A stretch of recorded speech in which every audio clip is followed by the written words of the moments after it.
আসসালামু আলাইকুম, বিসমিল্লাহির রহমানির রহিম। আজকে আমি দুপুরের জন্য যা যা রান্না করছি তা আপনাদের দেখাচ্ছি।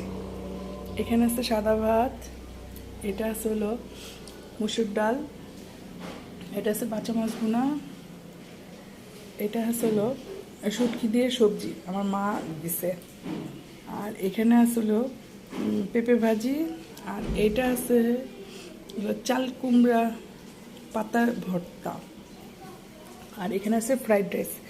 ছেলে বললো মিট বল আর সসেস দিয়ে ওকে ফ্রাইড রাইস করে দিতে, তো ছেলের জন্য এটা করলাম, আর সাথে ওর জন্য করলাম চিকেন ফ্রাই, আর এখানে লেবু। তো আজকে দুপুরের আয়োজন এগুলোই। তো সবাই ভালো থাকবেন, সুস্থ থাকবেন, আর আমার জন্য দোয়া করবেন। সবাই আমার চ্যানেলটাকে সাবস্ক্রাইব করে দিবেন, লাইক কমেন্ট শেয়ার করে দেবেন। তো সবাই ভালো থাকেন। আল্লাহ হাফেজ, আসসালামু আলাইকুম।